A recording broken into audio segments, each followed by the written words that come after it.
Good last Corla. Taoiseach, I'd like to ask you, as your role of Minister for Defence, what efforts are being made to implement the Working Time Directive, and also what is being done to address the serious and legitimate concerns of serving personnel in regard to the implementation of the Working Directive, that there are military management and the Department of Defence are seeking significant exemptions to the Working Time Directive. So I'm just wondering what is happening there and what actions are you taking? Well, I think, as the Deputy is aware, the Defence Forces are currently excluded from the provisions of the Organisation of Working Time Act 1997, which transposed the European Union Working Time Directive into Irish law.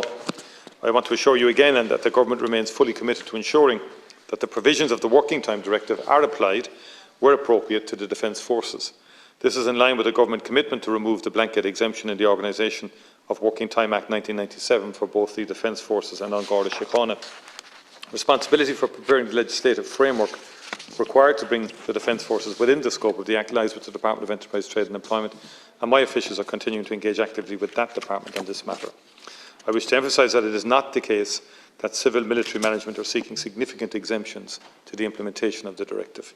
The removal of the blanket exemption in the Organisation of Working Time Act for the Defence Forces is a complex matter, given the nature of some military activities. A significant amount of work undertaken by military management has already determined that a high percentage of the normal everyday work of the Defence Forces is already in compliance with the Working Time Directive. However, recent European case law has been clear that certain activities, due to their specific nature, must be considered outside the scope of the directive.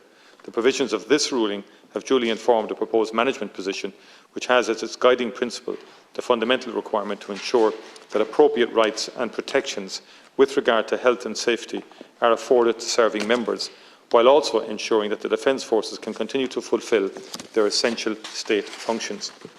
Dialogue with the representative associations on the proposed management position is continuing through a subcommittee of the Conciliation and Arbitration Scheme, and I am aware that a number of issues raised by the associations are actively being examined by both civilian and military management respectively.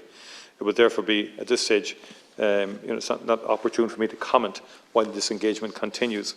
A final management position on the implementation of the directive is expected to be submitted to me very shortly for my consideration and approval once this dialogue is concluded.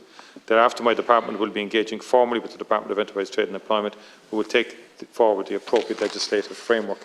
I can assure the Deputy that the health and safety of personnel in the Defence Forces remains a priority for myself and the Chief of Staff, and we remain fully committed to ensuring that the provisions of the Working Time Directive are applied as appropriate throughout the Defence Forces and in line with the Commission on the Defence Forces recommendations. Thank you for your reply, and I do note that you said that there were earlier to another deputy that there was engagement happening on this very issue. You did also say that you would take decisions if it dragged on. Now, unfortunately, this matter has dragged on. Serving personnel are becoming very frustrated and very demoralised, and indeed very concerned about the significant exemptions that are being sought by military management and the Department of Defence, as I alluded to earlier. From my engagement with the serving and indeed former personnel, there is something close to a complete breakdown of trust between serving members and the Department on this issue.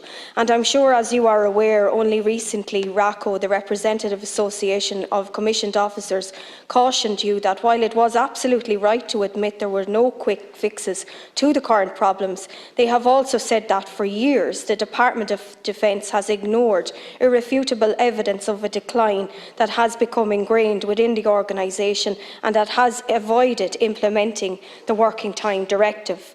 That is a serious charge, and I'm sure RACO does not lay that lightly at the door of your department.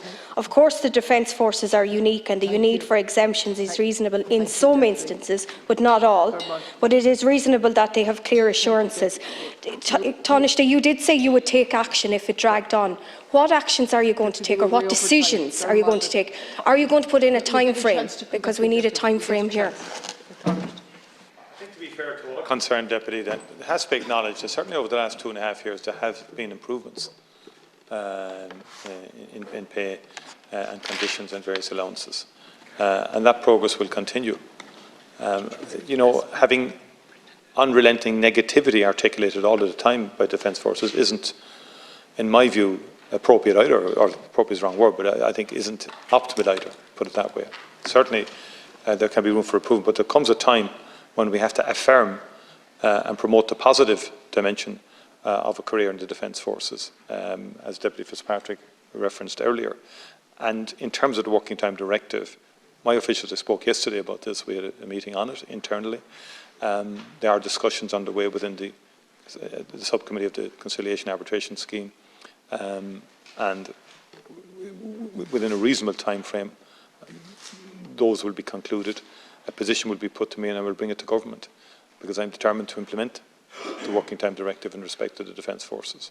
And I'm going to do that, and just to say in respect of department officials, they are very committed to this. So the assertions made there are not accurate or correct. They're very committed to doing this. But I think historically the position has been that it never applied. We're now I'm very committed and we're going to apply it. And by definition, given the work of Defence Forces more generally, it's not as straightforward as other workplaces. But I think we can bring it in. We should allow the discussions to take place and then follow through on it. Tánaiste, certainly the concerns that I bring here, I've met Defence Force members serving and retired, and they've articulated this. I don't believe it's articulating negativity. I think the fact of the matter is that there are issues, outstanding issues, that have gone on a long time, too long. And there is demoralising, there is that sense of feeling demoralised, and certainly a strong sense of frustration. That's what I'm picking up.